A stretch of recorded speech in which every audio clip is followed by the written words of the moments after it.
Everyone who has logged in to join us this Saturday afternoon for a very important discussion that the Tidewater African Culture Alliance here in the Hampton Roads area of Virginia is very passionate about, along with other aspects of our mission. This is something that we do annually, and we are intentional about making sure that it occurs during Minority Mental Health Awareness Month. For those who may not know, that is the month of July. This year, we have taken an approach of bringing on those who are actually in the field or advocates for mental health so that we're getting a little bit of a different perspective on basically different ways in which we are breaking the stigma when it comes to wellness, mental wealth, mental illness, and beyond. All right. So pretty much shared why we are here. I am going to go over our panelists today. I'm going to go over their names really quickly, but a little bit down the line, I will also read their bio. So we have three individuals. We have Michaella Conteh. Thank you, thank you, thank you, all the way from the state of California. We appreciate having you as a panelist today, and we are super excited for your participation and all the things that you're going to be able to share and offer. We also have Adama Sow. Thank you, Miss Adama, for joining us as well today. Adama is primarily based in Virginia, but she is currently in Florida. So we also appreciate you taking the time to participate. And then we have Miss Yasmine Charles, who is in Virginia, a mental health advocate, who also has a wonderful story to tell. So thank you so much, ladies, for being our panelists this year. And we can't wait to hear what you have. Well, thank you for having us, Natasha. We appreciate it. We're honored to be here today. Absolutely, Yeah. absolutely. So, for those who are on, please go ahead, pull out your devices if you're probably on your device right now, or just take note and make sure that you are following us on the different social media platforms. And this is how you can keep up with things that we have going on, what we're doing, other events that are arising, so on and so forth. We have a lot of great things in the works.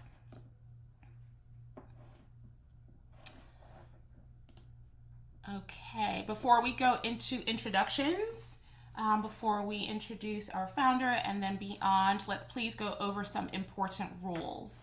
This is a safe space today. Mental health, anything related to mental wellness, emotional intelligence, it is key for us to understand that what is shared in here, especially if someone does take the step to engage in self-disclosure, which is not easy, we have to make sure that we're creating and fostering a space where they're able to do that effectively. Secondly, it is important that we are all mindful of time. Again, it is Saturday. I want to be respectful of everyone's time today. I can imagine that we probably all have a lot to share, but because we have a limited time, just be mindful, not to run on, give other people opportunities to speak. As the facilitator, if I find that someone else needs to speak or would like to chime in, if I do interrupt you, that is the purpose. Thirdly, you do not have an obligation to answer. If you are not comfortable with a question, please know, safe space, you're not obligated to answer, and there's absolutely nothing wrong with that. Please keep your microphone muted if you are not speaking so that we can avoid any background noise or interruptions. Please, no shame-based language use. That can be sometimes a bit difficult to understand what that means, and hopefully we kind of have a basic understanding. But along the way, if I pick up on maybe whether it's intentional or unintentional, some shame-based language, I will highlight it, probably send a message in the chat, and just kind of inform you to be mindful of your words and use of language. And then lastly, as we are discussing, if you find yourself to be triggered, please know it is completely okay to log out, to take space. You're able to log back in if you would like, or you could just be done with the event altogether. You're also more than welcome to drop a chat directly to me in the Zoom chat, but please do what you are comfortable with and do not find this an obligation to stay to the end if you are triggered or uncomfortable. That's it for the rules. All right, can we have our founder, the wonderful Miss Rita Cohen? Good afternoon, everyone, and welcome, welcome. Thank you so much for joining. Um, as Natasha said, this is TACA, the Tidewater African Cultural Alliance. We were founded in 2017, but became a 501c3 nonprofit in 2018. And again, as she had said, this is something we're passionate about and have done so annually because our mission is to bring Africans and everyone else really who really was from Africa to begin with together through community service, community outreach, educational programs, and cultural arts and events. And regardless of where you're joining from, I want you to also be mindful that wherever you are, the land on which you are was belonging or belonged to the native indigenous people of wherever you are before someone else claimed it. So I just want to make that proclamation and bring that to everybody's mindset to be aware of Indigenous people wherever you are. That is really all I have to say. I am very, very thankful to Natasha for doing this yet again for the fourth time. I thank all of our wonderful and knowledgeable guests who will be here to help navigate this very important topic and field. So, welcome and thank you. Natasha, back to you.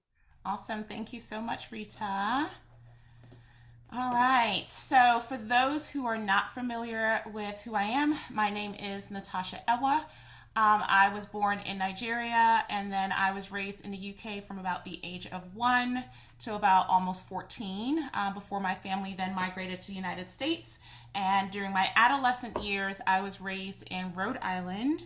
I am, yes, a New Englander. And then I moved to Virginia in 2012 and I have been here ever since. I got my bachelor's of science degree in psychobiology, and I have my master's in social work, and I am state board licensed in the state of Virginia as well as Maryland, and working on the state of Rhode Island to provide to provide services. I provide services in Virginia and Maryland, and soon to be Rhode Island. What else about me? I really like coffee. Very passionate about mental wellness. You'll hear a little bit further down the line why I went into this field and why it was important for me to be a part of destigmatization. I'm a breast cancer survivor. I have a toddler, and yeah, that's about it. I'm a very picky eater, and I'm just happy to have you all here. So again, welcome everyone. All right, moving on to our panelists. Okay, give me one moment. I'm gonna go ahead and pull up our. All right, so starting with Miss Michaella Conteh, joining us all the way from the state of California. So Michaella was born and raised in Sierra Leone, West Africa, where she was always surrounded by her mother, sister, family, friends, and all of her loved ones. Michaella moved to the United States at the age of 11. While living back home in Sierra Leone, Michaella was the child who always wanted to be involved in everything that everyone else had going on. She loved people and always wanted to make them happy, and perhaps this is why she chose social work as her career. She graduated from California State East Bay University in Hayward, California, with her master's degree in social work, as well as a Title IV student. Michaella decided to concentrate in children, youth, and families, and currently holds a job as an associate social work. And currently holds a license as an associate social worker, working on her clinical hours to become a licensed clinical social worker. She works in child welfare, and she has been doing that for about 6 years. When she's not working in child welfare, she likes spending time with her husband and her 2 adorable daughters, as well as extended family. So again, thank you, Michaella, for being a part of our panelists this year.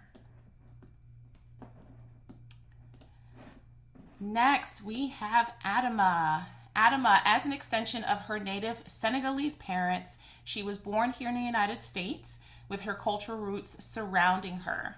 Adama became very invested in the mental health community and decided to obtain her Bachelor's of Arts in Psychology at Christian Brothers University in Memphis, Tennessee. She then obtained her master's in social work here in Virginia at Norfolk State University.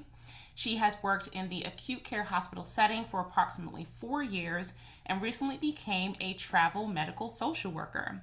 In addition, Adama also works part-time as an outpatient therapist, doing virtual telehealth sessions for iThrive Therapy and Wellness. She provides couples, individuals, and family therapy.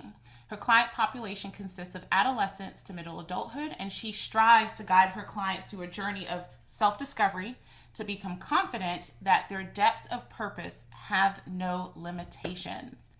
Welcome, Adama. We are excited to have you. And then we have Yasmine, who is a native of Haiti. She is a U.S. Navy veteran. Thank you for your service. She is a speaker, an author, as well as a former school teacher. Yasmine is an advocate for homelessness and for Black migrants. As a mental health advocate, there she is. There we go. As a mental health advocate, Yasmine helps immigrant individuals who have experienced generational trauma, family scapegoating, family separation, and deportation to prioritize their mental health, as well as to foster generational healing, as well as connecting with resources. Thank you, Yasmine. We also appreciate you for sitting as a panelist this year. All right, before we get to the conversation, first let's go over what is the African diaspora? What does that even mean? So as Rita said earlier, TACA, one of our missions, or part of our mission, is to bridge the gap between Africans from the continent as well as Africans within the diaspora. So the diaspora are people of Native African origin who are living outside of the continent, irrespective of their citizenship, right? So as we know, during the transatlantic slave trade, we were pretty much dispersed everywhere, right? You can find African descendants pretty much everywhere. You find us here in the United States. You find us in Jamaica, St. Lucia, Virgin Islands, known as Afro-Caribbeans, Afro-Latinos and Latinas. So you find us in Brazil, Haiti, Cuba, Colombia, Venezuela, Ecuador, the Dominican Republic. You can find us in Canada, and you can even find us in places like Belgium, Sweden, Austria, Spain, so on and so forth. I don't think there's anywhere that you can't find us. Let's also talk about the difference between mental health and mental illness.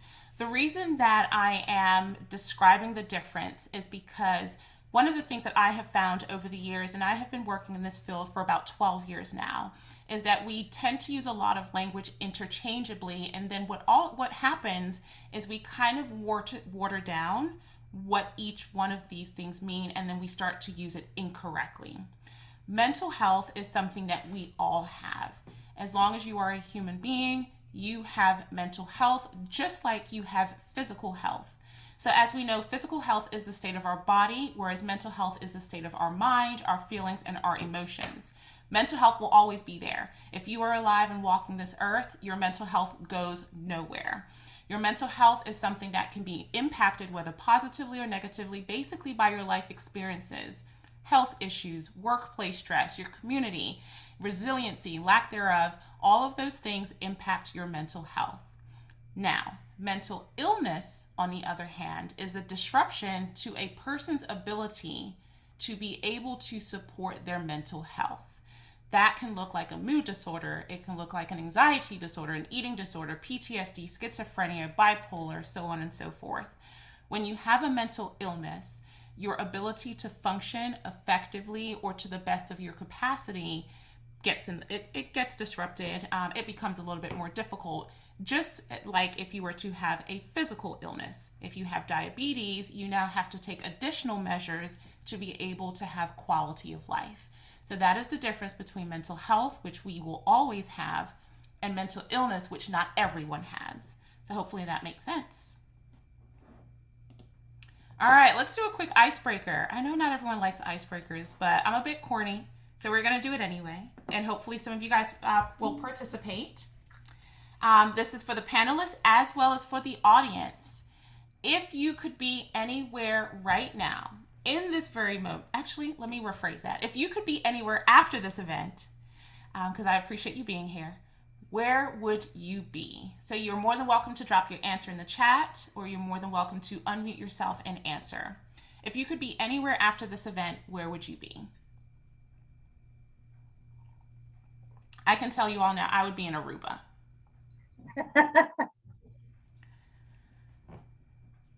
All right. Someone in the chat said laying on the beach, absolutely anywhere. Jamaica. Ooh, in Tobago. Yes, yes, Lizette. I hear you. I hear you. Anyone else? Where would you be? Back in I'll probably be Bermuda. somewhere laying on the beach too. Somewhere laying on a beach as well? Okay.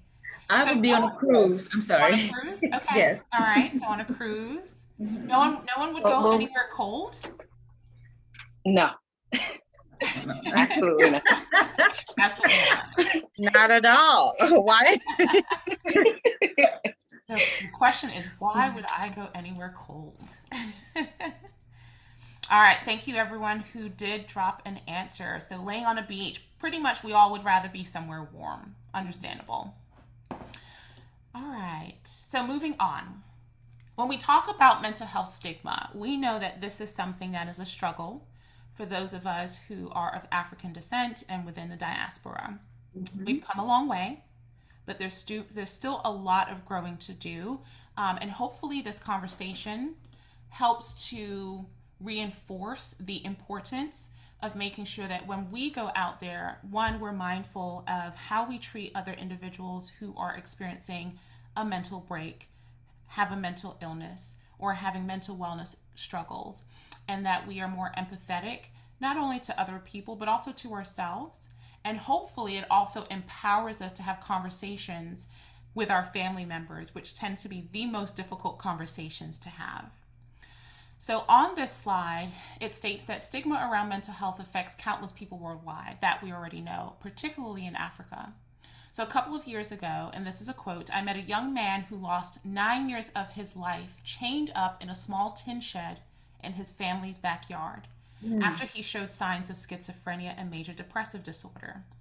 This young man had been locked up, would have been locked up even longer if district officials had not stumbled upon him and seen his haunted eyes through the shed's rusty slats. Wow. Alarmed, they pulled him out and they took him to a nearby health center. I cried when I shared his story.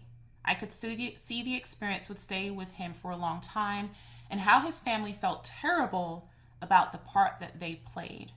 His mother, speaking with tears heavy in her throat, said that locking him up had been the only way to appease the neighbors. And this is coming from an experience in the country of Uganda.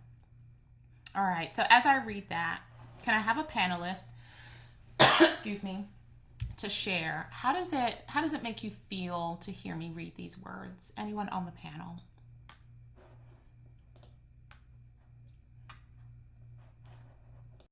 It's heartbreaking. Oh my goodness. It's heartbreaking because I think from a cultural perspective,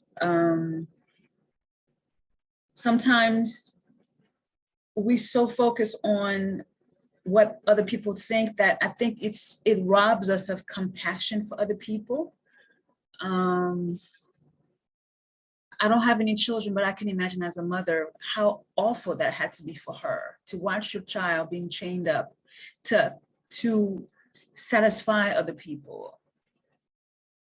That is trauma on top of trauma for her and for that child. That's what I think. Thank you for sharing that, Yasmine.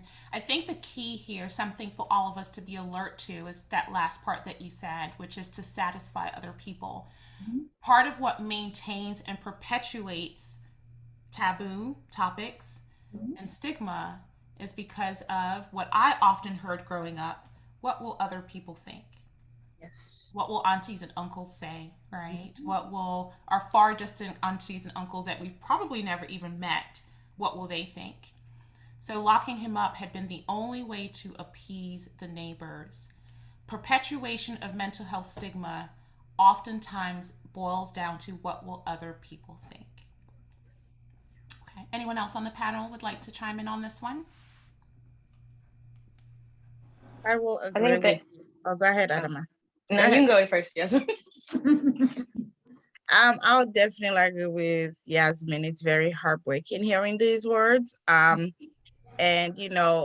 growing up in Africa, it's like everything that we did surrounded with having approval from somebody else, or oh, what you said, Natasha, what will somebody think if I do this? If I go here, will somebody approve? So to hear a mom saying that it was to appease the neighbors, but that's basically how majority of us grew up, to appease neighbors, appease people, appease family members. That's why we did things. So this is a very heartbreaking story to have um a man chained up for 9 years of his life. So just imagine all the trauma that he already has, and he's gonna unfortunately have that in his lifetime. Flashbacks, you talk about memories. So the memories that he only has, most of those are from the 9 years that he was chained up, not doing anything, just being in a small shed, which is very heartbreaking to hear and to even think about. Absolutely. Yeah. Thank you for that, Michaella. Adama. It's interesting in hearing this story because I actually recall witnessing a similar story when I would go to Senegal when I was younger. Um, Living in my mother's neighborhood, of course they'll have the little communities, and you'll have each neighborhood. And I remember there was someone similar to this unfortunate situation where they will lock her up, and stories will be said about spirits being instilled in her, and that's why she's acting the way she's acting. So she needed to be locked in a home, and she could only be out at certain times of the day, and no one was to interact with her. And so for me, it's very heartbreaking because looking back at it now, she suffered from mental illnesses, but they weren't addressed because instead it was geared towards a cultural thing that something happened. So it's very heartbreaking to know that we still don't have those resources. And because we want to appease the communities that surround us, we unfortunately do a disservice to the people that require actual assistance. So it just goes to speak with what Yasmin says about trauma on trauma and breaking those generational curses and actually addressing the stigma that's associated with mental health when it comes to the African community. Absolutely. Thank you for that. So I'm going to throw out two words and, excuse me, I apologize, everyone. I'm going to throw out two words that will play into this discussion again later on. And Michaella, Adama, Yasmin, all three of you have touched on it in different ways. So when we talk about quote unquote the Western world, it is known to be more of an individualistic society. When we think about back home, or we think about the Caribbean, we think about Africa, we think more community-based, right? Family-oriented. And that is why there's kind of this misconception that when someone is going through something, we have to prioritize the community. And that's where appeasing the neighbors come in. Whereas, let's say here in the United States, in a more individualistic society, you're more likely to prioritize the person. You're more likely to prioritize the individual, their needs. Even if it's taboo, you're still more likely to prioritize that person versus everyone else. So I'm just going to throw that out there, and we're going to touch base on that again later on. All right, so question. So this question is primarily posed to the panel, but I would like at least one member from the audience to be able to answer as well. And the question is, if there's anyone in the audience who can answer this, but for my panelists, why did you even go into mental health? I mean, you could have done anything else, right? You could have been an engineer. And as we know, within the African diaspora, there's about 5 careers everyone wants you to be in. If you're not one of those 5, I don't know that you've met your full potential, right? So if you're not a doctor, an engineer, a lawyer, a nurse, and I don't know what that last one is, but there's about 5. So tell us why. Why go into mental health? And let's start with Michaella.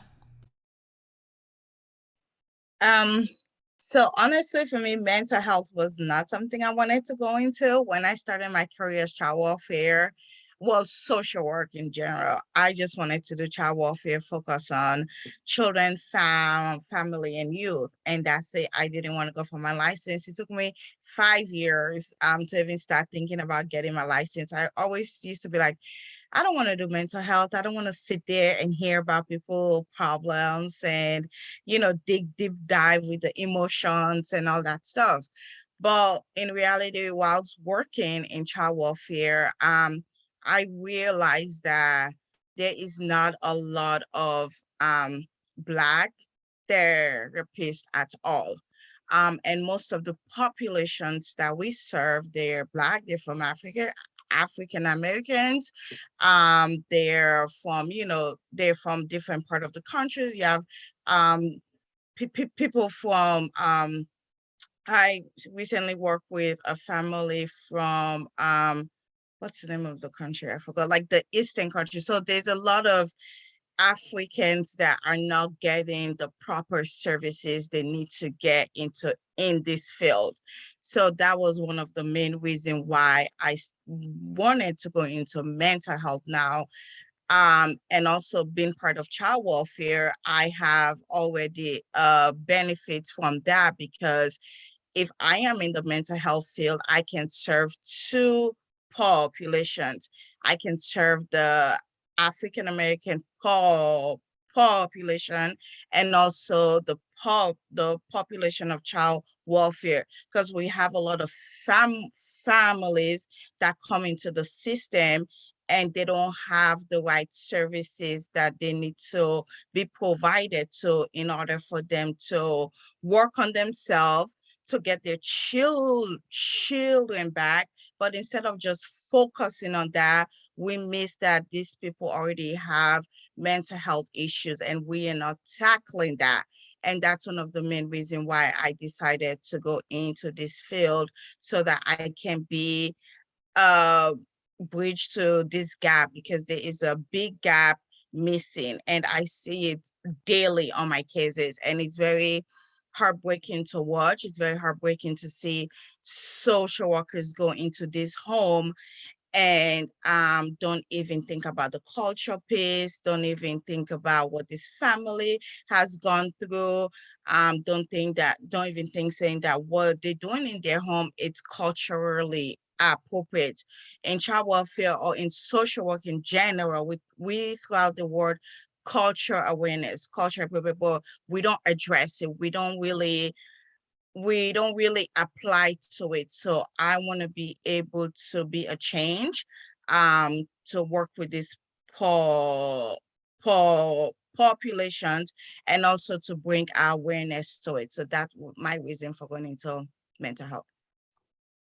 Thank you so much, Michaella. When you started and said that you didn't initially want to go into mental health and you wanted to focus on child welfare, honestly, the first thought that I had is you are already doing it, right? Just from a different lens or from a different direction. And then you later on said a lot of those families and kids that either get pulled from the home or that you're working with directly or indirectly, the reason that they're being pulled from the home is because either the child and or the parent have some sort of mental health concern that they're dealing with that either has gone unnoticed, undiagnosed, unaddressed, and then the social worker comes in. I just want to throw out there really quickly, because there's this, just to reinforce, I promise not all social work, we don't just take kids out of the home, guys. It's not just that, okay? It's so much more. All right, Adama, why did you go into the field? So it's very interesting. When I first started school, I actually went because I wanted to be a pediatrician. So I was in school as a natural science major. I had probably got to my third year of school, but I would take psychology courses as electives, but I realized my interest was geared towards psychology more versus science. And I just realized, science is not as much of a favorite subject as I thought it was. So I found myself very disengaged, but I was always intrigued in my psychology classes, whether it was human psychology, sociology, just talking about people and the minds and the mannerisms, how everything worked, that intrigued me. And so I changed my major to psychology. I'm gonna say hello, mother, because I see her in here.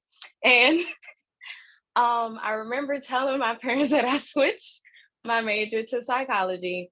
And they were not happy. Because of course I was in my junior year, that also pushed me back another year in being in school. And they were just like, well, what are you gonna do with that? Like, are you just gonna work with crazy people? And I'm just like, no, it's more to that rather than, just psychology alone. Like there's other realms, like there's more I can do with it. I could still be in a hospital setting, but I know me personally, I've always been an advocate, whether it was within my family, whether it was within friends. I always was the one trying to be the advocate for everyone and making sure they were heard and making sure their interests and their values and everything were acknowledged. And I knew that about myself. And so after getting my bachelor's in psych, I kind of did some soul searching. And at first I thought I wanted to be in a behavioral health field, but then I found myself navigating to want to go back for my master's. And so while I was getting my master's, I ended up interning at a hospital. And in interning at the hospital, I realized that a lot of the patients from different cultures were not acknowledged. They were not heard. And oftentimes you would have the doctors or the different specialty doctors that would come in with their own personal agenda, outlining what was going to happen and not really taking in the patient standpoint and what their beliefs were or how they wanted to be acknowledged. And so in witnessing that, that gave me the compassion and the passion to want to be that person for them and advocate and bridge those gaps between the specialty doctors as well as the treatment team. And so my journey kind of went from there, and which is why I'm now in the field now, even as a travel social worker, because oftentimes what I've recognized is, like Michaella said earlier, is that there's not a cultural awareness or being competent of the cultures in addressing the different cultures within the patient dynamics. And oftentimes I see when it comes to the resources, when you find like the patient with no insurance who's an illegal immigrant, of course, you know, they do everything in regards to the medical, but they don't really try to support them or put services in place. And so I find oftentimes I would be the one to advocate, well, we can get them this free medical equipment. We can find some form of service to really actually do a benefit to these patients rather than just discharge them with no resources, no guidance. And that's why I'm so compassionate and strong about what I do, because I find that in the medical field, especially when it comes to cultural, different cultures, they do not address them appropriately, and they often are underrepresented. And that is why I'm in the field, to be their advocate for them. So. Awesome. Thank you so much, Adama, for sharing that. You're absolutely correct. There is a huge underrepresentation, and there's also a lack of empathy when there is difference. All right, Yasmine, tell us a bit more about why. Oh my goodness, ladies and gentlemen. I don't know if there are any fellows on the panel today. One or two. Wonderful. So I gotta take the blinders off here, because I'm not a mental health expert, but let me tell you how I got into advocating for mental wellness. I grew up feeling like a lost little girl. Coming from Haiti at the age of 12, I never felt loved or accepted in my family. And I got into mental health really just to save myself, because when I finally had the guts to find my voice and speak up for myself for facing deportation and abuse, and which led me to running into the military to get away from all of that, when I confronted my family about how traumatized I was for how they treated me, they made me feel like I was crazy. So that pushed me into my very first therapy session back in 2014. And I felt liberated, like I had finally found somebody to validate me. And a couple of years down the line, I decided to turn my diary into a book, because I really felt that in my own experience as an immigrant kid coming from Haiti, moving to America to live with a blended family, I figured there had to be a whole lot more people who went through what I did. And so I advocate for homeless veterans because I went through homelessness, because one of the things that I realized is that we can be homeless in our emotions. When we don't have mom and dad giving us what we need emotionally, homelessness is not just about sleeping in the car outside or in a shelter. We can be emotionally homeless in our mind and in our spirits.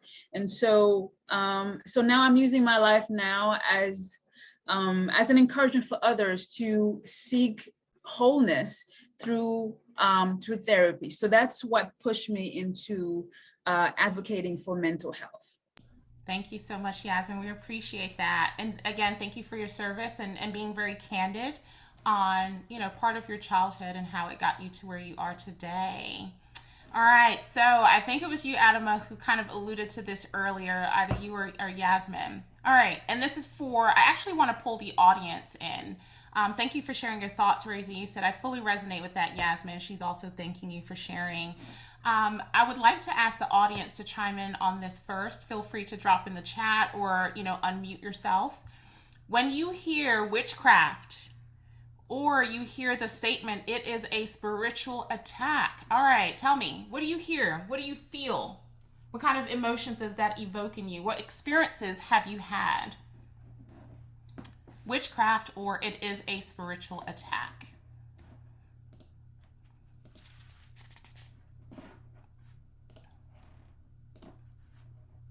Fear, okay? Got fear. I will share that growing up, I guess a little bit more about myself. I was born into a Muslim home, so my parents, a lot of my family members practice Islam, but by the time I was about 12, my mom had converted to Christianity, so I grew up in a Catholic church and Pentecostal and Baptist and all of that, and then I also have Jehovah's Witnesses in my family, so I've got a little bit of everything. But if there was one thing that was primarily consistent, it was anytime someone behaved odd, or anytime someone pushed buttons, or anytime someone asked a question, it was one of the above. And that was because religion and culture are so much enmeshed that it is often difficult to see the demarcation, and it is often difficult to acknowledge sometimes someone's sadness, sometimes someone's disappointment, sometimes someone's anger, because of how much religion plays into the diaspora and culture as well as on the continent. Thank you for dropping that. So someone in the audience says that I've also heard that it is a generational curse. All right, hearing, oh, that's just a generational curse. Your family is cursed. Right? And it makes you feel like there's only one answer, and that whatever you're going through must be supernatural versus maybe a mental illness, sometimes a biological or, hormonal imbalance, so on and so forth. So yeah, this is something that's quite common for our communities.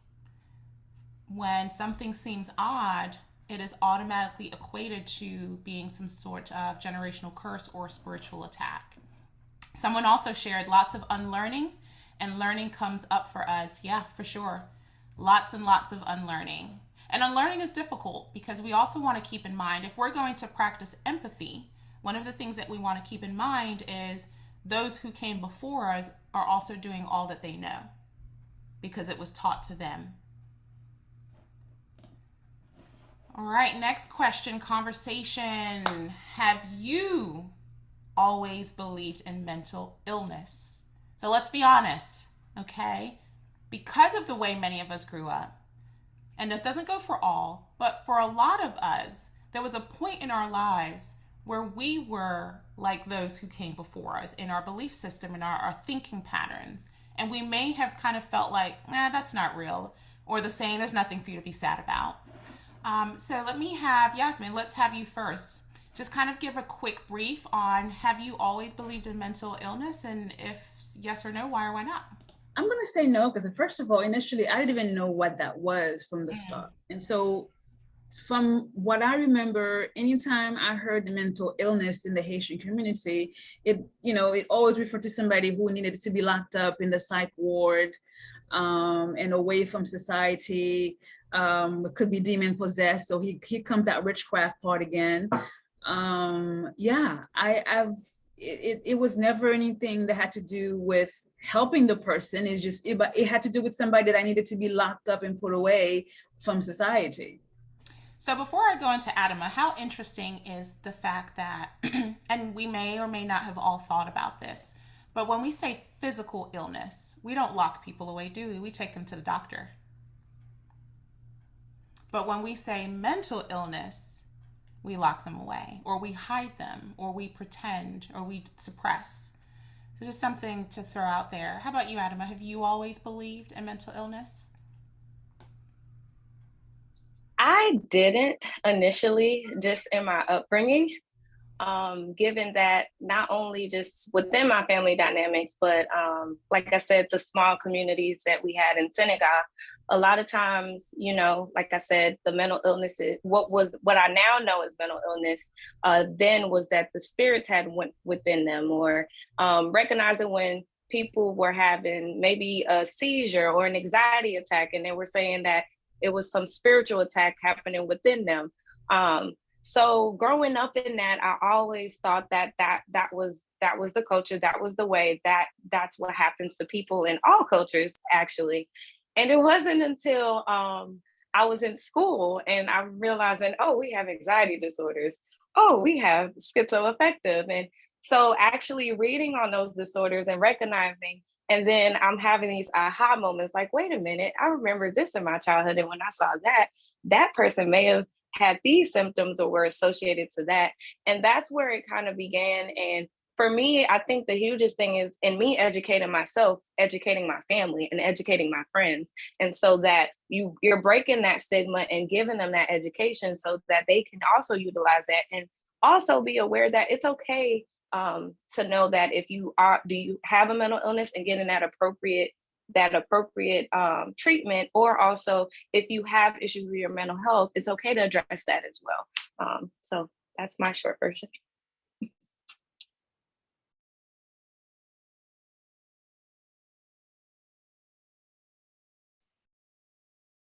Natasha, you're on mute. Thank you. For those who are in the audience listening, please don't hesitate to drop your thoughts, questions in the chat as the panelists are answering as well, and I'll make sure to speak on that. So, Adama, again, thank you. Language is big, right? And I'm not sure if we're going to have time to touch on it today, so I'll just say it now. 2 words are very scary in our communities: illness and disorder. And in my practice, it is one of the scariest things for children as well as for adults. Most people do not want to be associated with the words illness and disorder. In today's time, honestly, the average person is okay with being associated with depression, with anxiety. But the words disorder and illness still really, really scare people. And part of that is kind of unlearning some of the unhealthy definitions that aren't actually true, and being able to see the idea of illness from a broader perspective. So how about Michaella? Tell us, have you always believed in mental illness? I've been thinking about this question because I'm like, kind of, but not really. I know growing up back home in Sierra Leone, we had this one facility, and it was called Kisi Kresiad, meaning it was for crazy people. And it was crazy because my grandma was from that town, Kisi, and we used to go there every summer. My mom, which she's on here, she used to pack our belongings as soon as we're out of school, and we're going to grandma's house for the entire time. Now as an adult, I understand why she did that. So it's like, so this place was always there, and it was right by a church. It was like the church and then this Kisi Cresier. And normally they used to say, oh, it's for the crazy people, but there was no definition like this person have. The words mental illness was never used. It was just that this person was crazy. And growing up, I had an experience where I had 2 uncles that something happened. I don't know what happened, but now growing up, now learning about mental illness, they definitely had some mental illness. And it was to the point where they would walk around the streets just talking to themselves, yelling and stopping traffic, going, the word crazy. So where did they take them? They took them to Kissy Christian. Don't really know what happened after that. So kind of know that there was this thing about people, something wrong with them, but there was nothing as mental illness. It was just the word crazy. They're crazy. Something is wrong with them, but they're crazy. There was never a definition or never like a diagnosis to what is the actual problem, what's going on. And that was the only facility that I knew out there. And growing up out here in America, um, I never heard of mental illness until I started going into the social work field and learning more about it and working with children and seeing that, also children do have mental illness that needs to be diagnosed. It's not like they are just acting because they are kids. We need to dive. And I think that children are also overlooked in the mental health field. We more think about adults than we think about children, but we also need to realize that children do have mental illness, especially foster care children, children that are in their homes with their parents, going through things that are out of their control. So yeah, now of course I believe in it, but growing up it's something that I really did not believe in it. Awesome. Thank you so much, Yeah. Michaella. Thank you to all of you guys for being honest. Is there someone else who wanted to share? Yeah. Hi. I think Hi. I'm the only male in the panel. Well, welcome. Hi. My name is Mohammed, and I am Michaella's husband. And I'm also in the mental health field. I work in the mental health field, and I've been working in the mental health field for the last 10 years now. And what I can't say regarding your question, mental illness, if that was something that I knew about. I myself grew up in Sierra Leone, and I couldn't say like the technical term or the clinical term like mental illness. I wasn't aware that's how it's called. But there is a lot of stigma around mental illness, especially in our community. I could tell you, like, when I was growing up, I must have been like eight or nine, maybe. There was a lady, she had this bag, she had a lot of stuff carrying, like, and you could tell that she had some mental illness going on. And unfortunately, like, people will provoke her, people will like throw things at her and and I was like, wow, that's not nice. Even at that age, I didn't quite understood why people did those things. Some people did, but I think that someone like her, obviously, it's like she is somebody who's going to eventually end up in like a mental health institution that they have in Sierra Leone. So to kind of like sum it up, I think that's like, at that time, that's when I kind of knew that there was something going on in terms of like, this person had some type of mental health issue. And I think I was curious. And so I came into the field later on, obviously much later on, when I came to America. And I think I just sort of like gravitated towards helping people, and also raising awareness, especially in the African diaspora, because there's a lot that we are still trying to learn and be educated about. And when you come from, two different cultures, there's different practices or different ways of doing things here. So I think that my experience working in the field and working with Africans, especially African families, that's still something that they're all still gravitating to in regards to like mental health and what is it and what does it look like? Is this for real? Is my child crazy? Yeah, so there's a lot. I could go on and on. Well, thank you. But I appreciate you, yeah, especially as honestly a male perspective in mental health. It's so important. And I say that because as an LCSW who is in private practice, who's worked, in the hospital setting, who has worked in residential, I've had a lot of different roles. We don't have enough Black males in the field. And more importantly, we don't have enough Black males of other cultures in the field who can bring in that perspective. So we do appreciate you sharing, and hopefully you'll chime in again. that's why I preface with saying I'm the only Black male because it's so rare. So for those that aren't in the field, they don't, but it is. But I'm hoping to bring more advocacy, more support, especially with the African diaspora. Awesome. Thank you. All right, so going on to the next slide, it states here that in 2012, sorry for the statement, it's a bit choppy here, but there was a study done in 2012 throughout a number of Caribbean islands. I want to say about 7 or 8 Caribbean islands, and they looked at their hospitals, and collectively they found that only about 12% of their patients, so we're talking hospitals where you would go for physical health issues, they found that about 12% of their patients actually needed psychiatric care. And out of that 12%, approximately only 1.5% were ever referred. So now I'm going to say this again. The medical professionals were aware that at least 12% needed psychiatric care, but only 1.5% were referred. Now, for those who don't know what referred means, that is when a professional connects you with a resource, the appropriate resource for your emotional, mental, physical health needs.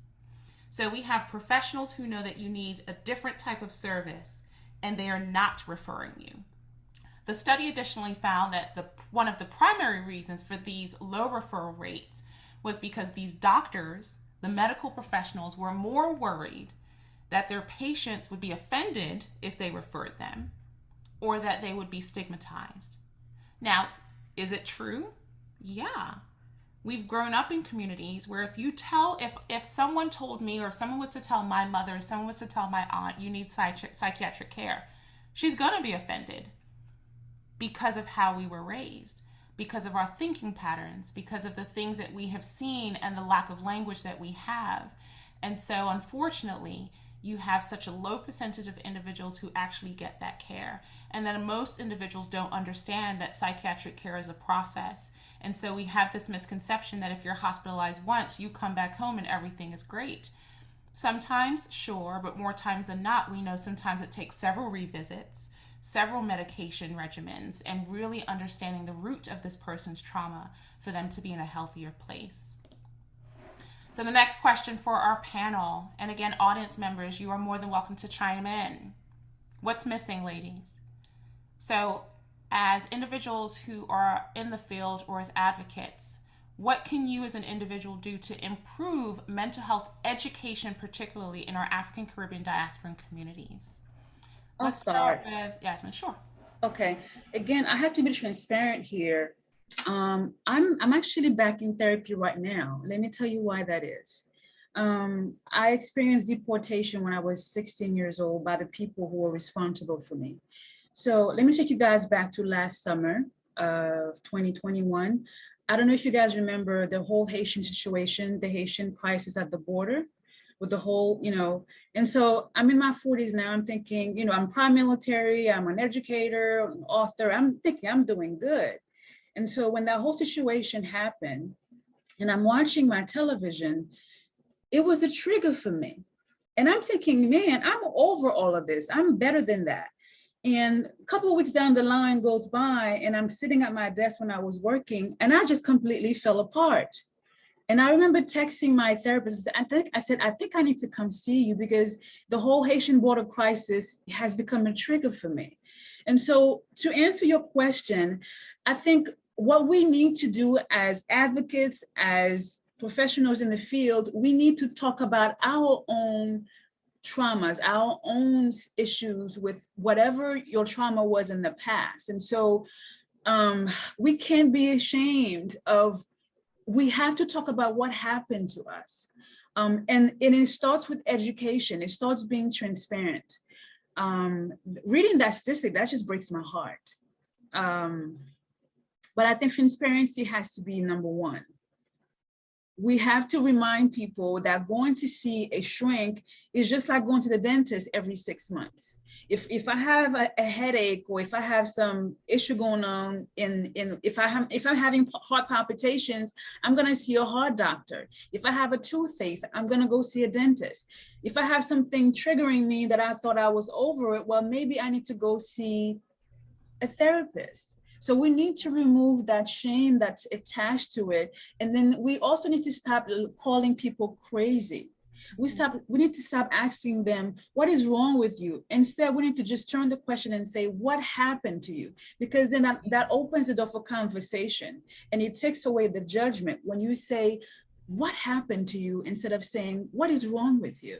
And so I got into therapy, and I'm back in there because I want to understand what happened to me.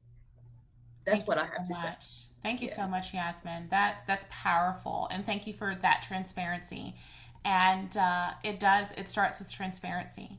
I think one of the greatest dilemmas that we have within our communities is oftentimes we are shamed for going to talk to someone else about it, but our own families won't let us talk to them about it. So now you're left with, you can't talk to anyone about it.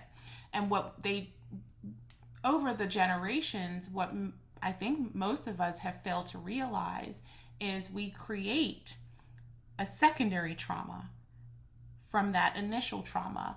And there's the initial trauma, there's your secondary, there's your tertiary, and there is indirect, there's all of these different things. And I'm just gonna, for time purposes, I'm gonna say thank you for that transparency. And yes, it indeed starts from that.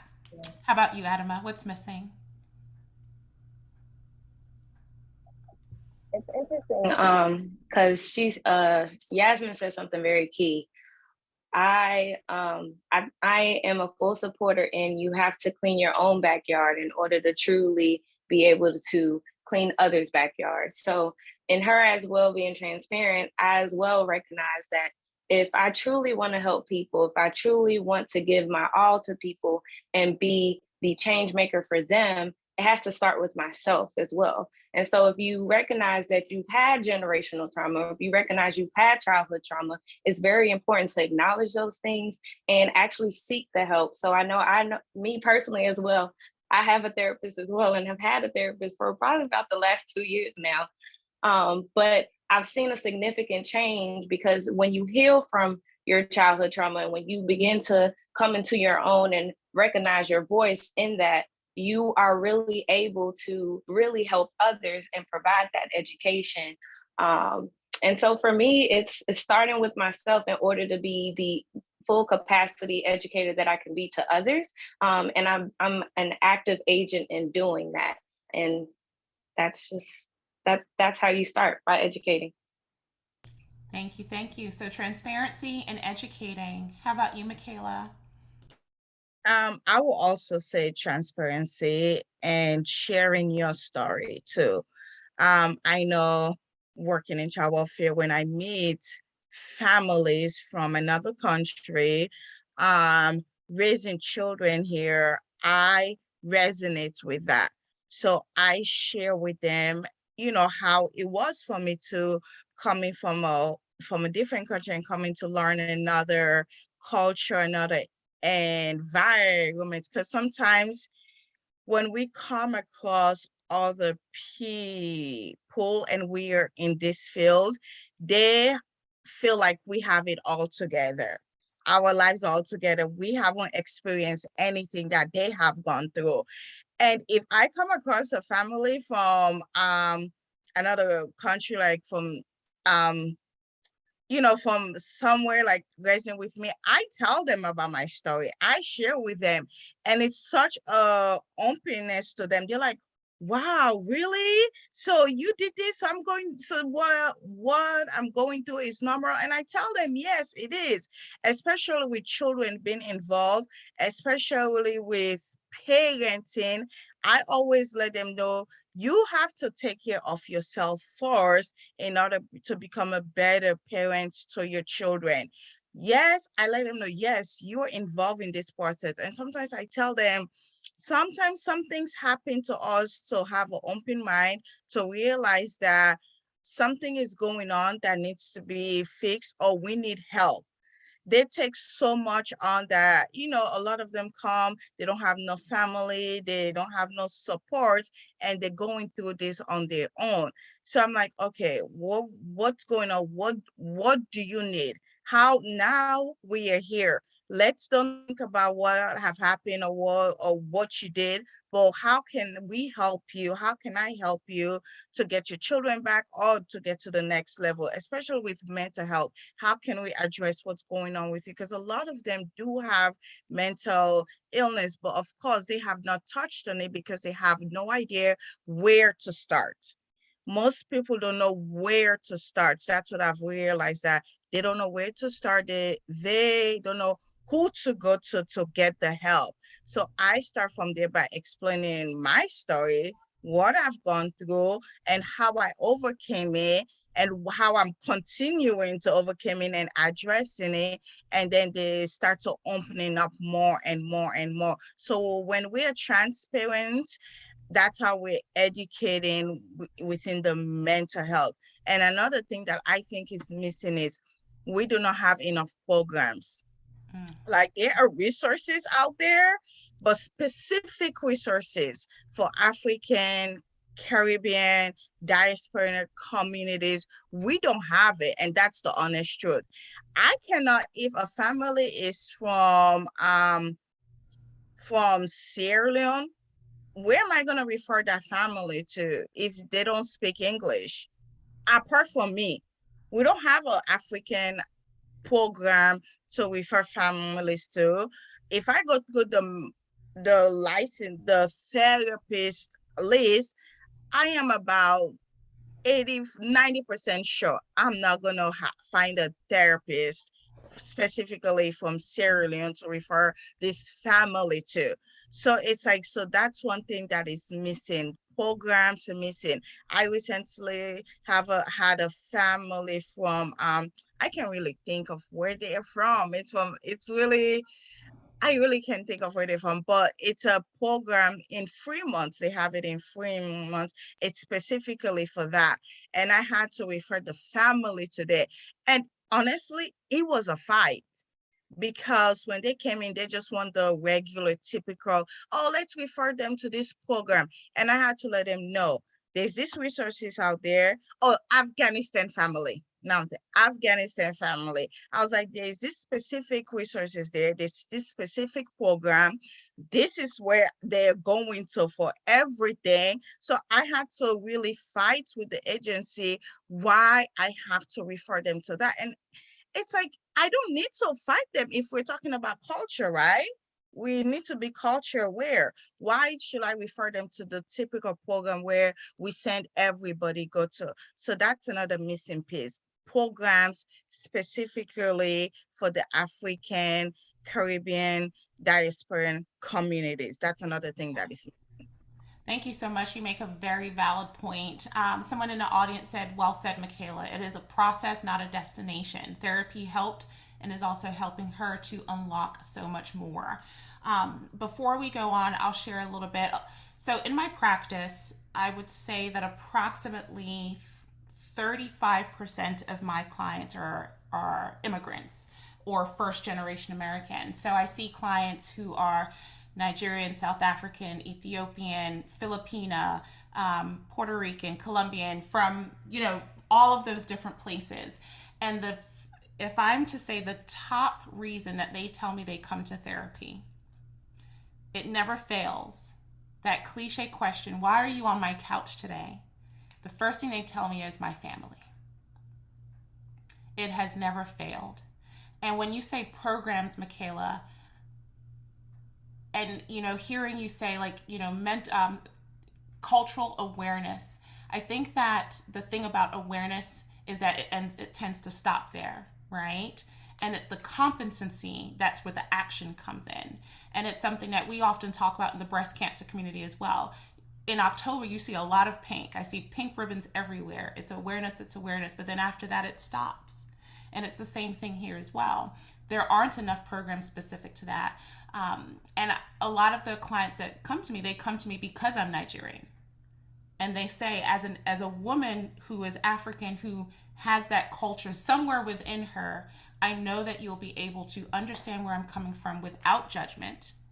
You'll understand some of the language and verbiage that I use, even if I'm not from Nigeria. Maybe I'm from South Africa, maybe I'm from Colombia. You're going to understand my humor. You're going to understand why my family made some of the decisions that they made. And then that creates kind of that safe space.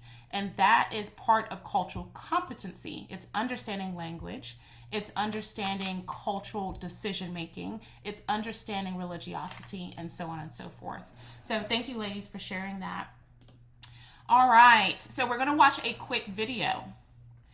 This lady, her name is Betty Irabor. She is a Nigerian columnist, philanthropist, writer, publisher, as well as the founder of the very popular Nigerian magazine known as Genevieve Magazine. I actually came across this very randomly about 3 months ago, and I said, this is going to be perfect for today. And so as we watch this, just listen very closely, and then we're going to discuss briefly about it. All right, let's see. We're going to start at exactly 12:03. Very humbling incident for me, in the sense that growing up as a young child in Methodist Girls High School, Yaba, it was hilarious to describe people in that place as mad people. And many, many years later, I am one of those people that we used to really love to scorn. The truth is, Yaba left is full of broken hearts, broken dreams. It's full of people who woke up and who in their lifetime felt, I'm going to be this big person, the world is going to know my name. And then they have a mental breakdown in a society that does not know anything about empathy and does not know about humanizing mental health. So you go there and you're further stigmatized. We need to begin to get some of these mental health therapies to undergo, I don't know what it is, but they need to be told how to address, how to deal with people who walk into their hospital, their clinics, because they are clueless. They're clueless. And that was for me, an experience. And I think a lot of people felt, oh my God, poor Auntie Betty, you had to go through this. Well, how do you react to that? Because I think. Okay. Growing up, oops, I'm trying I can see this properly. Growing up as a young child, it was hilarious to describe those people in that place as mad people. And many years later, I was one of those people. Who would like to chime in on that? And audience, this is for the audience as well as for the panel.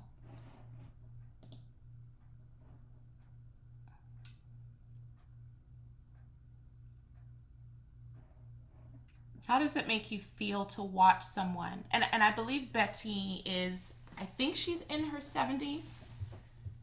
She might be about 68, 70. And she's essentially saying that even in mental health, some people still don't get it. The professionals themselves sometimes aren't humanizing their patients. The mental professionals themselves, and specifically within these cultures, don't have empathy. Sometimes displaying empathy can also be seen as a lack of resiliency. Okay? I know growing up, I often heard, well, I walked 10 miles to school, so what's your issue? You have everything you need. There's nothing to be sad about. I would often hear cousins being told things like, you're sad, but you need to there's no room for that. Right? Or don't hang around that sad girl because then you'll become sad too. So empathy, she makes a good point on empathy. Before we go on, one person from the panel who would like to share their thoughts on this. I'll go, I guess. For some reason, my mind just took me to our spiritual settings, where we go to church and our mosque or wherever we go. I think we need to start there, because traditionally that's where many of our people hang out, in the church, in the mosque. So the message that we get from our spiritual leaders, many of these things we hear from these men and women, what they shout back at us, it's legalism.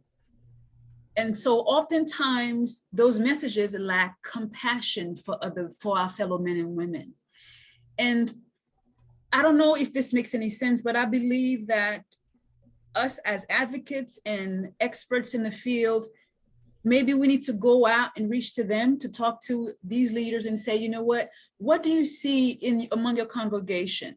And maybe we can start to help them incorporate the importance of mental health in their messages, because it is very, I don't know if that makes sense, but it does. Yeah, because our people, they're not gonna go out and seek mental health. The reason why I went for it is because I live in a military community, and so it was very normal for me to eventually go and get the help. But our people who stay within the Haitian community, the African community, they're not gonna go out there and find it. And so we know they hang out in the church, they go to their synagogues, their mosque on a regular basis. So maybe we need to go to them and start advocating where they go. And I put a lot of that blame on the foot of our spiritual leaders, because we blame everything on Jesus, on God. Everything's going to be okay if you pray about it, but they're not pushing the importance of mental health. We can't pray about everything. As wonderful, as powerful as praying is, if I was raped at 5 years old and at 25, it's still a trigger for me, laying your hands on me is not going to get the work done. So we need to get in touch with our spiritual leaders, because they need to understand what mental health is, because preaching about just healing, praying about it is not helping. It's not doing the work. Listening to this lady right there just breaks my heart. That's all I got. I don't know if what I just said makes sense, but it absolutely does. You're describing a solution that over time can break some of those generational patterns. I will say this before we go on. I do want to give credit to the African American community, because that is something that they have started to do. A lot of churches are actually pulling in mental health professionals. And in fact, instead of taking on that role themselves as the spiritual leaders, a lot of churches are saying, listen, I don't have that training. And they will pull in a therapist. They will pull in someone who says, you have the training as well as maybe some personal experience. Can you please come and talk to the congregation? But that's not something that has necessarily kind of translated over into like our Haitian churches and our Senegalese churches or mosque or our, South African churches. So it has started, but there's still definitely a lot more work to do. So I just wanted to throw that out there. Someone in the audience said that they agree with you, Yasmine. She's thankful that the church that she attends understands mental health and illness, which is wonderful. The senior pastor has talked about his own mental health battle, and there was also a workshop a few months ago with a therapist, and there are some church pastors that are addressing it. Absolutely. So the African, if there is a place that I am seeing where they are trying, it is definitely it's the African American church. And I'm hopeful that that begins to extend into some of the other cultures as well. Okay, let's see. Let's go on. All right, so this next slide. There isn't really a formal language of mental health in Haiti. Florence St. Jean, the executive director and founder of Global Trauma Research, Inc., which leads the Haiti Trauma Project, said, something as simple as depression, the symptoms that we use to diagnose someone here in the United States, it just won't make sense for the people of Haiti. They don't exhibit the same types of symptoms, so whatever diagnosis that is given will not hold. Amina Lavelle in the article, Mental Illness Treatment in the Haitian Community. So let me say this. This is why language is so powerful. We also have to be careful As individuals of the diaspora, we want to be very mindful also to not associate language that is not befitting to our culture. And I say that because if here in the United States, depression, okay, the DSM, as my professionals would know, is kind of our holy grail in mental health. If the DSM says that depression looks like this and it gives you 5 pointers, we must understand that in Haiti, depression may not look like that. In Eritrea, depression may not look like that. In Egypt, depression may not look or sound like that. And that's where those gray areas come in, and that's where cultural competency and education comes in. And I think, Michaella, you alluded to it earlier as well. The lack of empathy sometimes come in is because I don't understand your culture, so therefore this is your diagnosis, and it may not be correct. What propelled me to really say I'm going to stay in mental health, I was working with a Liberian family who had been through the Civil War. And this mother she had given birth to 7 children, and 5 of her children was slaughtered in front of her. And my colleagues would look at her and say, she's lost it. My white counterparts would look at her and say that she was going through schizophrenic moments. But my white counterparts were unable to acknowledge the fact that this woman was struggling with PTSD after going through a civil war and losing 5 of her own children. And then on top of that, coming to the United States as a refugee, her last 2 children were being pulled from her home. And none of those things were being acknowledged. She was not being given fair treatment. They lacked empathy. They lacked understanding, they lacked cultural awareness, and they lacked cultural competency. But they also didn't try. And that's why language is so important.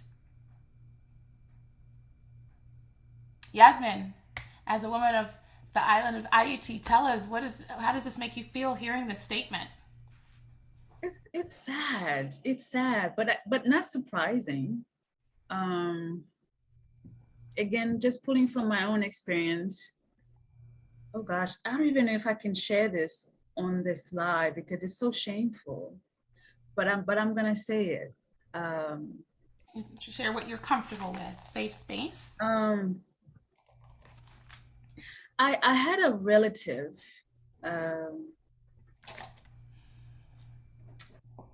Again, this is just to kind of back up the idea that many of us don't understand mental health. I had a relative, she got the name of my therapist from my book. She Googled her name and called her all the way in Virginia to assassinate my character. It completely floored me because it goes to show that when you don't understand somebody, what they're going through, what we often do is we shame them further.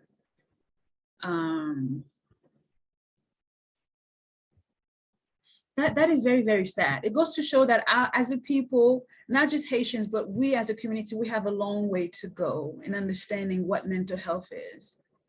And realizing that we also need help ourselves because it takes to be able to humiliate somebody in that manner, whether it's mocking them or calling their therapist, whatever it may be.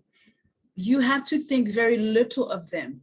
To laugh at somebody who is going through anything, it means you have to think less of them in order for you to do that. We have a long way to go. We absolutely do. Yeah, but I'm going to continue to speak up. Yeah. And thank you for that. Yeah. So we've started talking about culture, right? And how it impacts our understanding or even a desire to understand mental health, mental illness. I'll have the panelists share, and then also anyone in the audience can also share as well. Again, for time, just share one thing that you are able to think of, if you are, one way that culture has set you or sets us back. Let's start with Michaella. I would say with making decisions in life.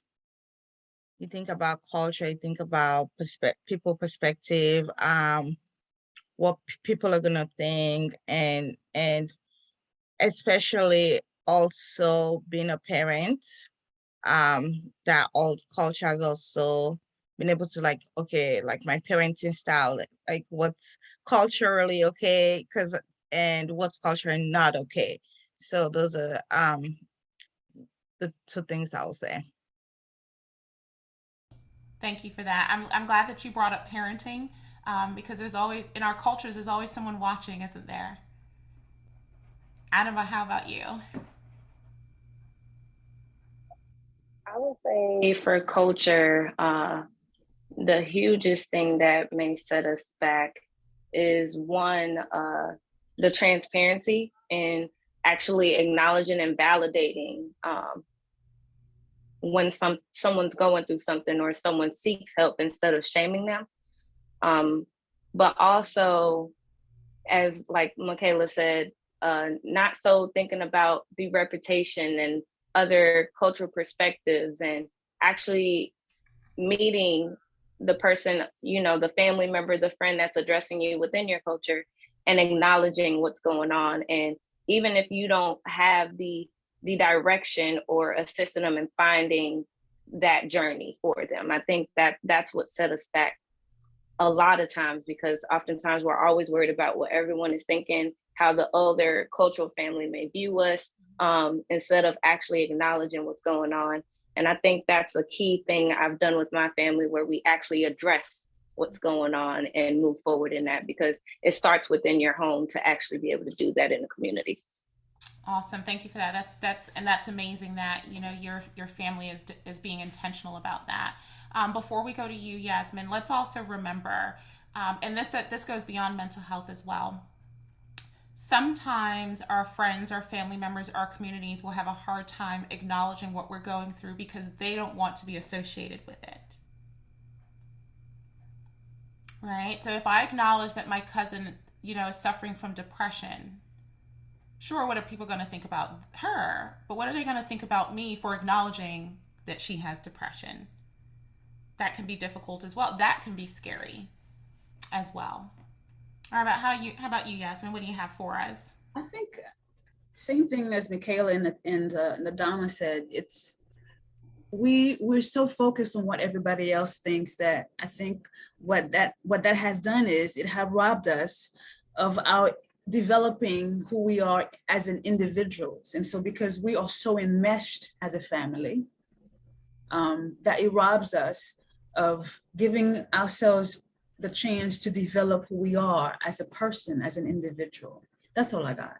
Okay. Thank you so much. Appreciate that. All right, next question. Cultural competency, we've already started touching on that. But for Michaella, Adama, and Yasmine, can you just expound just a little bit more on what cultural competency means for our audience? Because we often hear cultural awareness, but what about that competency? So Michaella, share with us, what does that actually mean? Can you get back to me? Let me think about it a little bit. Sure. All right, let's start with Adama.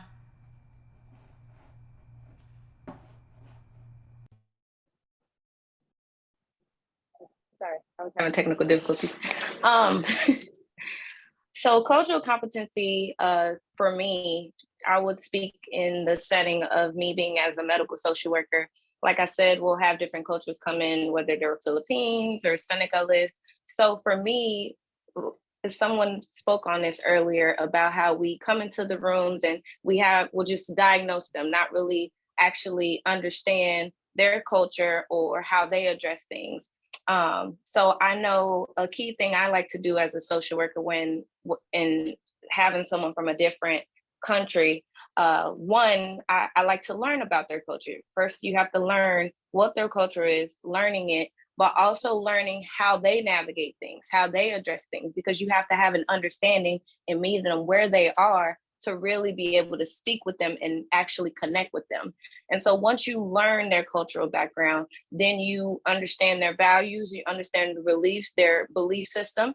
And that way you can really be able to hone in and actually understand how you can assist them or how they need to be addressed or how they view things so that you can really meet them with the right resources. So I really feel like it's actually having the openness and the transparency to learn, because it's interesting. I have a counterpart here today within this hospital that I'm working at. And when I told her that I was doing this panel, the interesting thing, she asked me, well, why is everything about colors? Like, why are we dividing ourselves? And why aren't we, why can't everyone be one? And so what I had to acknowledge and express to her is that, well, the reason it's not about the colors, it's more about the culture. And it's about learning that culture and recognizing that how America may address mental health and have those resources, not all countries are exposed to that and have those resources. Adama, I have to say, such a great answer. They're not exposed to that. So oftentimes how you all may address, oh, this patient has mental health or they have this physical disability. I said, and I use Africa as an example, I said, oftentimes, if we saw that in our community, it was the spirits or voodoo or this, like we didn't have those resources. So we had to address it from that angle. I said, so a lot of times we are trying to destigmatize our African community and the minority diaspora as a whole, to recognize that even though we are in America and we're experiencing transculturation, how do we utilize those resources here to now benefit it from our community in different countries? And so that's my thank you for my sharing take that. on that. That's so powerful. Yeah. Kudos to the way that you answered that, for her as well. Yasmine, before you share, one of the things I educate folks on, when we say cultural competency, one of the first things that we go to is, and I think that's what your counterpart was alluding to, Adama, is race. But it goes so far beyond that, right? Cultural competency is also language. So I could be standing next to someone who looks just like me and we're from two different cultures, which is why your answer to Adama was so important, because culture within itself, a lot of people don't understand the difference between race, ethnicity, and culture. And there are lines between each of them. They all come together, but they're also very different. So that's why, Adama, you and I can be standing next to each other and still have miscommunications on how to handle mental health because of our cultures, even though we may rise from the same continent. And, one person can speak French, one person can speak Portuguese, and that can create a barrier as well. So cultural competency includes that. It also includes religion. It also includes sexuality. How about you, Yasmine? What do you have? Wow, this question actually was very educational for me, because I'm not, a professional in the field, but from what I think it means is just pretty much meeting that person where they are. No judgment, just having an open mind to understanding what their needs are and realizing that, I need to be educated in the way your people do things in order for me to help you even better. That's kind of how I see it. So, and for me, cultural competency for me is, understanding somebody's language, how you are interacting with them culturally. For example, working in child welfare, when I worked with the Afghanistan family, it was around Ramadan time. So I was very aware of the time that I'm going out there to do my visit. I was very aware of, not bringing, not bringing food or anything like, or bring it, around, although they were offering me food, but I kindly declined because I'm not going to sit there and eat in front of them. So it's just understanding how you interact with people in their own cultural setting. Simple, going into homes. Some homes you cannot have your shoes on. You leave your shoes outside, literally outside. I have leave my shoes outside, and that's me respecting their culture, because some people do not allow shoes in the home. So simple things like that, just being aware of the person's cultural environment, how you interact with them, the language you use with them. So that's what I'll say. Awesome. That is such a great example that you use about Ramadan. Very, very important, how you're interacting with them. The last thing that I'll say in regards to cultural competency as well is also being able to say, I'm not competent. But let me connect you to someone who is. Sometimes as mental health professionals or anyone who is in the helping profession, we want to help everyone so badly that we take on what we shouldn't when we're not skilled to do it. And part of cultural competency is saying, listen, I haven't had thorough time to be able to learn about the best way to help you. So let me connect you with someone who maybe is from your culture, or at the very least understands or speaks your language, while I'm in the background becoming more competent for the next opportunity. So being able to decline an opportunity if it's outside of your scope of practice. Okay, so moving on. Adama, yes, go ahead. I was just going to add to that because it's interesting that you said that, because oftentimes what you will find here in the hospital is that there's a lot of people who aren't competent, but instead of passing it off, they continue to just overextend and really do a disservice to that patient. And that's usually where I try to come in and try to bridge in that gap. And I also have found with some of my Caucasian counterparts, when they are dealing with an African-American family or someone of color and they can't seem to understand what's going on, I found where they'll kind of pass it off to me, where they'll be like, you may be able to resonate with them and defer, because that's their way of not even using it as an opportunity to become competent.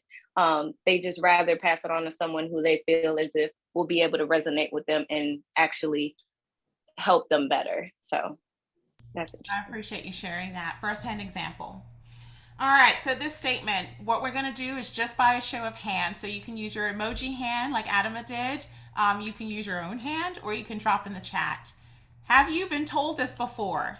At any point in your life, you have nothing to be depressed about. Let's hear it. Raise of hands. Okay, well, 1, 2, 3, 4. Okay. You have nothing to be depressed about. I've heard that a few times as well.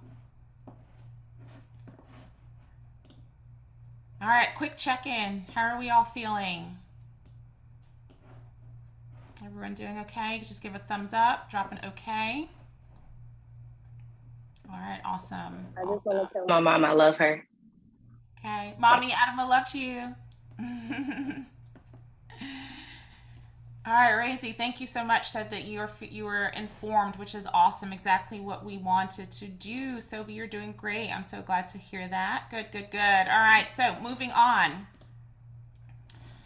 2 important factors that must be considered in understanding the community's attitude about psychiatric treatment for mental illness. 1 is the feeling among many people that the discipline of psychiatry, keywords, discipline of psychiatry, was forced upon Africa by Europeans, and that many people want to reaffirm their cultural roots.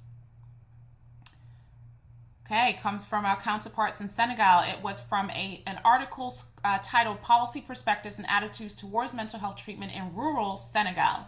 All right, let's start with you, Adama. Tell us, what do you think about this? And if you can kind of just hyper-focus more so on the statement that the discipline of psychiatry was forced upon us.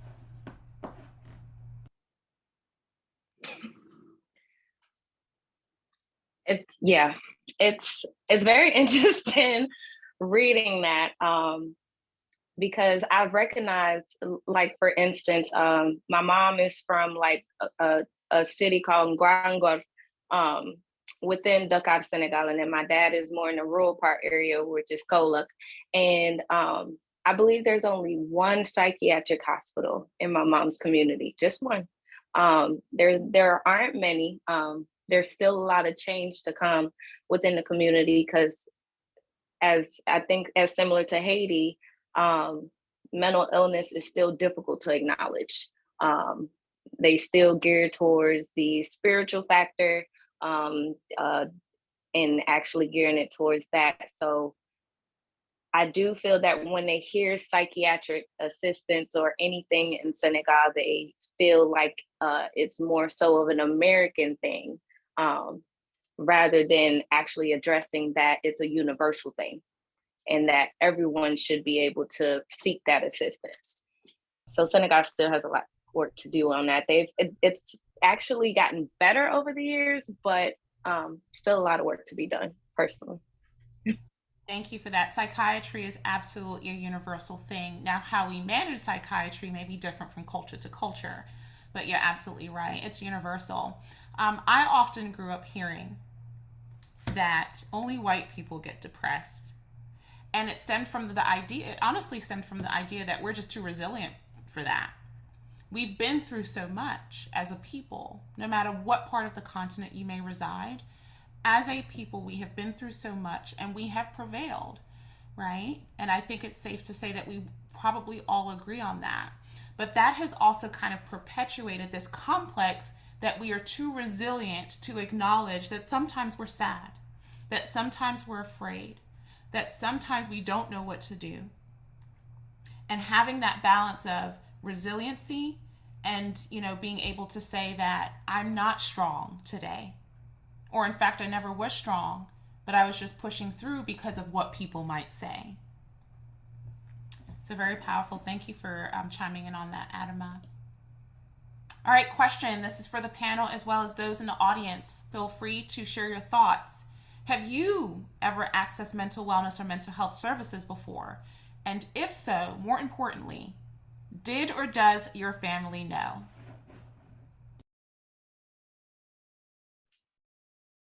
I'll chime this on it on this a little bit. Yeah, awesome. The first, I still remember the first time I put in the number in my phone, and I put it in as happiness consultant, because if someone was to come across it, I don't want them to know that it's for therapy. Wow, that's And great. Thank you for sharing that. yeah, no worries. And I couldn't tell, like, even like my family, the only person I knew was my late husband. And then as time went on, when I started to talk about it, I experienced a shift in a lot of my relationships, people that were not comfortable with talking about therapy. And then I started to understand like how much more of it I needed to do, because obviously like the universe and God is shifting these things in my life and these movements in my relationship, because I need that. But yeah, it's helped me unlock a lot, and I am a full-on advocate for therapy and the resources that are out there, the books we can read to heal and unlock so much power that is within us. That is huge. Thank you again for sharing that. I like what there's humor in what you had saved the therapist number under, and I just want to say at least it was something bright, right? Something bright and happy. So definitely a good start there. A couple of folks dropped in the chat, yes and yes. Thank you, Zoe, for sharing that. So yes, you've accessed mental health services, and yes, your family knows. And same thing with you, Sobi. Thank you. Yes and yes. For any of my panelists, have any of you, how afraid were you for your family to find out if you did access mental health services?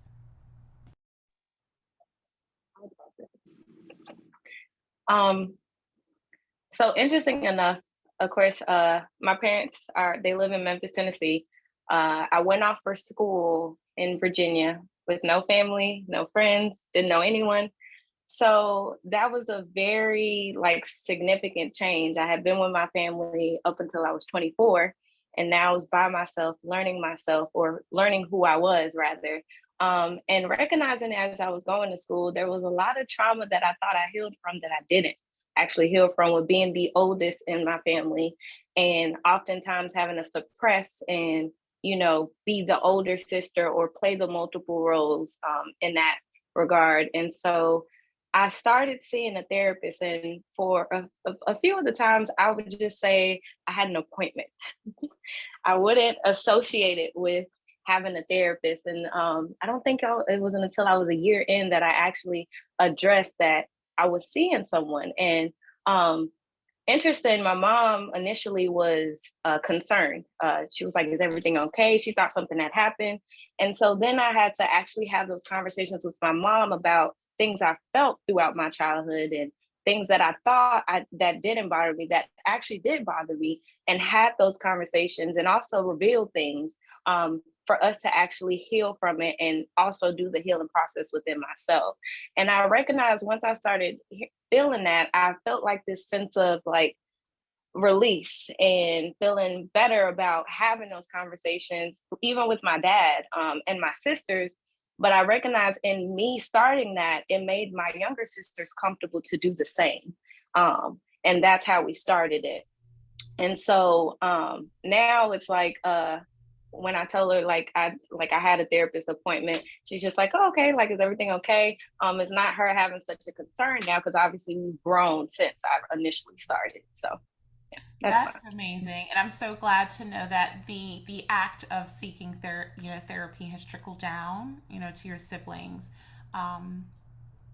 Therapy can be a beautiful thing, and being able to talk to an unbiased person provides perspective that even the person who is trying to heal may not see because of the people that hurt them, which is sometimes the family. That creates a block of perspective and makes it harder to maybe forgive or to move on. So therapy is definitely a beautiful thing. How about you, Michaella? Have you accessed mental health services before? I have, and it wasn't really an issue because when I came into social work field, it was clear of where I was going and what it was about. And my mom is very open too. She's actually on here too. Um, so yes, it wasn't an issue, but of course it was like, is everything okay? Like just like what Adama also said, the concern, like, oh, I hope everything is good with you. Like it's that parental concern, I think. It comes from not necessarily like bashing, it's just like the concern as a parent. Like, hopefully my child is okay. Which is totally fair, right? Any parent would be. Yeah, so thank you. Thank you for sharing that. And thank you for the ladies who also dropped in the chat that they have access and their families are or were aware. So we're going to watch another video. So just doing a time check. It is approximately 3:19. So if we have to skip a couple of slides, we will, because I want to make sure that everyone's time is respected. We're going to be hearing from a couple of younger folks in this particular video.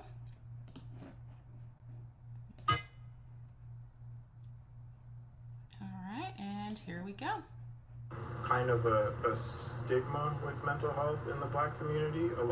I've noticed, like, personally, a lot of, not just like family and friends, but a lot of the times when someone throws around the word depression, a lot of the times I'll hear like, well, get over it, or like, cheer up, it's still like one of those things where I feel like we have a lot of catching up to do. Right, and I agree to that. Also coming from like the Caribbean diaspora as well, a lot of people look at mental health, or like even with the example that you were saying, they'll be like, like it's all in your head, like you got to develop tough skin. It's not, they kind of look at it as it's not something that is as serious as it is. And I think it's probably from that whole ancestral background of like the resistance. So they look at it as like, like you're weak if you have mental health issues, or if your mental health is failing or whatnot, if you need help. So you're looked at, and for many individuals, you're looked at as weak, lacking resiliency, right? I was able to do it in my time. What's your problem? I've been through worse. So what is there for you to complain about? Okay, you're depressed. We'll get past it. So do I believe that at times there is good intention? Unfortunately, even though it may not sound like it, there's good intention behind those words, whether it's to motivate, whether it's to encourage. But where we definitely can do better is our choice of tone, choice of language, and choice of timing. And also to stop discouraging individuals from deciding, if I'm going to seek help from someone else, that is absolutely okay. And I think that we can definitely do a better job there. We oftentimes want to force our family members to open up to us, and if they're not ready, forcing them creates more damage than good.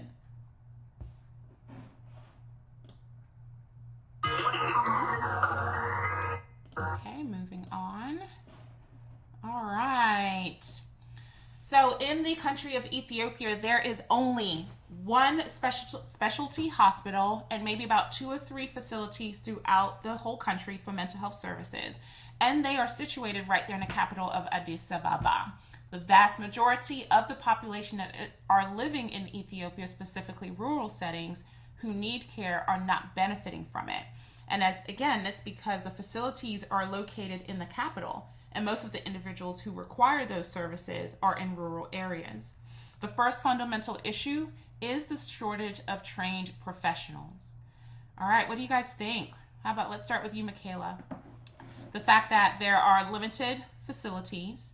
The facilities that Ethiopia does have are all located in the city, and there is a shortage of trained professionals.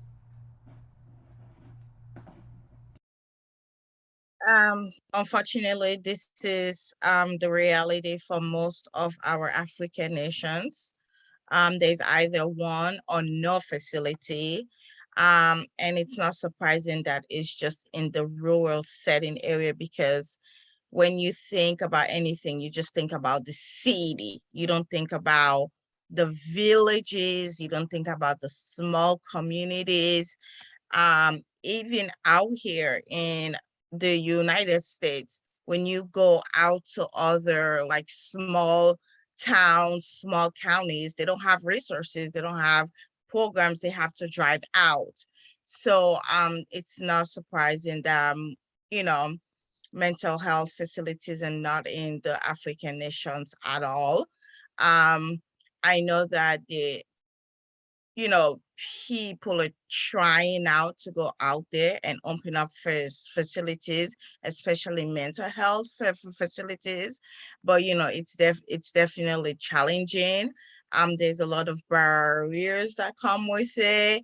You know, you can start a project and don't finish it because a lot of things happen. So it's very unfortunate that this is still the reality for most of the African nations. But hopefully there's a change soon. Hopefully.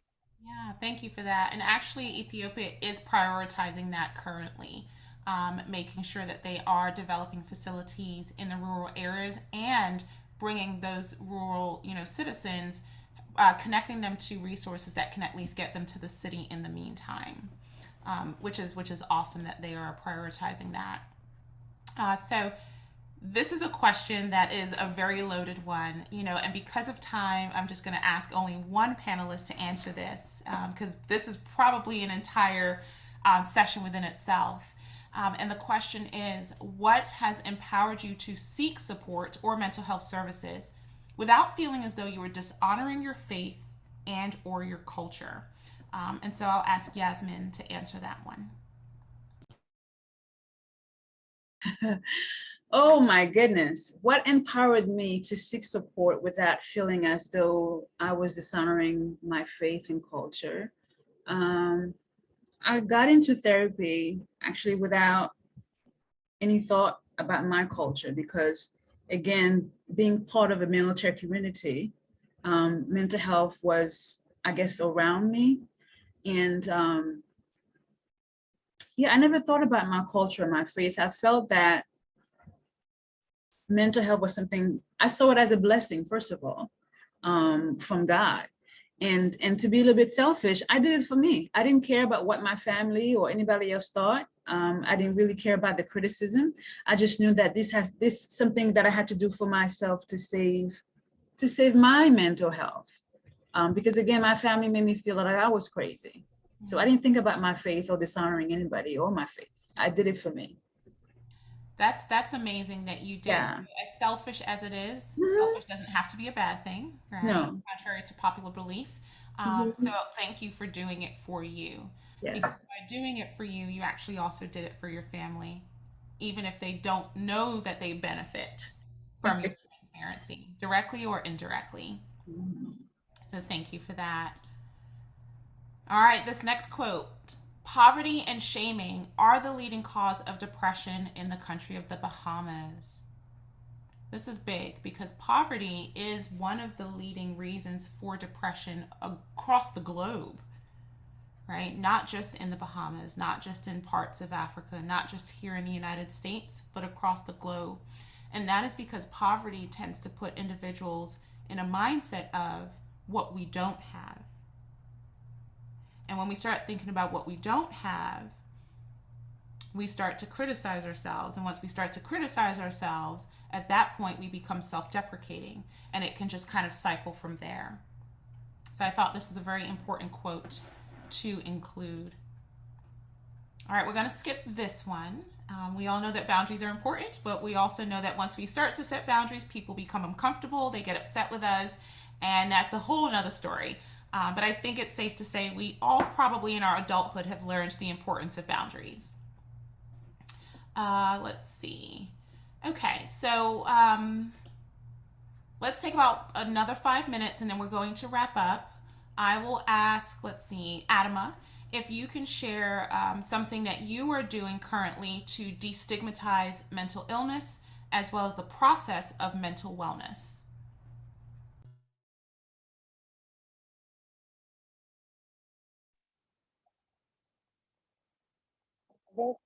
I would say I'm doing a daily one in myself, going into therapy, but also in me always acknowledging when I walk into my patients' rooms, I don't go in with an agenda as this is an assessment. I actually take a chair and I sit down and I make it a conversation and I ask them about their day. I ask them what's going on. I actually kind of gear off the assessment questions because they they can be so like real provoking and getting into their life. And if you don't build the rapport to actually sit with them, get to know them, see where their headspace is, because oftentimes what you will find with your patients is that you're coming in with like, oh, you have this, or this, and in their head a lot is going on. I didn't pay this bill. Oh my God, this is going on outside. I have another family member that's ill. So for me, I would say how I go about it is always meeting my patients where they are, but also acknowledging their emotional, their mental, and letting them know that it matters. And let's talk through it, because that's how you create the wellness for them to feel heard, for them to feel validated, and for them to actually start doing the work. So that's how I do it. Awesome. Thank you for that. And thank you for the work that you do, building a rapport. As we know in the field of social work, psychotherapy, without the rapport, there's no healing that can be done. So that's a great point that you brought up. I'll share before we move on. One of the things that I do to destigmatize is make sure that my clients are fully aware of my cultural background, as well as without unhealthy self-disclosure, as well as some of the things that I've been through. So as a breast cancer survivor, I see a lot of cancer patients and family members and survivors as well. As a Nigerian woman, like I said earlier, I've had clients from, Pakistan as well, to South America, to Central America, to many of the African countries. And the reason that I share that is because as soon as they see that part, there's a level of comfort that even if I have to, like Razy said earlier, hide Natasha's number in my phone as something happy, at least I have someone who I feel like might be able to relate to me and understand why my parents may have done the things that they did without looking at me a certain way, which is very powerful. All right, so we have gotten to the end. I think this was a great conversation. Again, I'm so grateful for everyone who was able to tune in and grateful for the panelists. But before we do wrap up, is there anyone who's willing to share one thing that they've gotten out of today's talk and processing? And it can be panelists, anyone from the audience. You're also welcome to drop it in the chat as well. I wanted to chime in. Okay, hi Zoe. Hi, Natasha. One of the things I think that I've taken away from today's chat is the whole that shame can kind of have on you. When we talk about the family dynamics, when we talk about the stigmas that are associated, when we talk about some of the barriers that prevent individuals from seeking the services they need to meet their needs or to reach a better place of wellness, I hear shame a lot as one of the themes that is kind of a barrier or preventative means. So really, I want to say thank you to everybody who shared personal information, personal stories. I think the biggest way, or one of the most important things to kind of overcome the hurdle, is to release the shame that is associated with the mental health process, with the mental health stigmas, with mental health conditions, and making sure that we talk about the fact that it's normal, normalizing the experience that individuals are having when you need to seek assistance, and making sure that we work on chipping away at that shame that really keeps people from reaching out for help or keeps people from encouraging others to access help as well. Amazing. Thank you so much, Zoe. Shame. Oof. That's a tough one, isn't it? Because shame is such it's such an overwhelming, intolerable emotion and complex to deal with because it comes from all directions. But you're right. Letting go of that shame is very, very important. And that's why having a safe space to at least talk about why you're experiencing that shame, how you can start to let go of that shame, and then what boundaries you can put in place when someone attempts to shame you. All of those things are key. Thank you. Someone dropped it in the chat. One of the things that they've gotten out of today is learning about the solutions and processes happening to break the cycle. She is saying, thank you for this awareness. Michaella, thank you for also sharing and inviting her. Thank you for inviting her to this powerful conversation. All right, who can share? So let's get one person who will share one thing that you hope to continue advocating for as it relates to mental health within our communities. What do you want to still advocate for?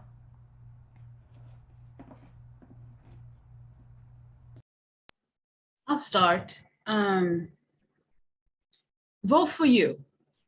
Vote for you and decide that what other people think about you, whether it be your family, your friends, make a decision that what they think of you is no longer your business, because you are worth it. You are worth discovering who you are, discovering your full potential, because oftentimes what I'm finding is the reason why we live below our means, we live below our potentials, because we have stuff that's still keeping us back there that we haven't healed from. Vote for you. That's what I got. That sounds like a hashtag. Vote for you. Thank you, thank you. All right. So again, thank you to our panelists, Michaella, Adama, Yasmine. Thank you to every single individual who has logged in today. You could be doing absolutely anything else on this fine Saturday, but you spent time with the Tidewater African Cultural Alliance, and we greatly, greatly appreciate you. Again, we do this annually, particularly during Minority Mental Health Awareness Month in July. However, moving forward, we do plan to increase the frequency of these types of events surrounding mental health. So I'm just going to put it out there. Look out for December. There is more to come. And I am wishing each and every one of you a wonderful, prosperous, sunny Saturday and rest of the weekend. Take care of yourself. Yasmine said, vote for you. So please do that. And make sure you are following us on all of our social media platforms. Let me go back. If you're not, make sure that you are. Stay tuned, because Taka has a lot of awesome things coming up. And if you don't have anything else, please go on and be great. Thank you, everyone. Bye. Take care. Let's see, I'll stop that.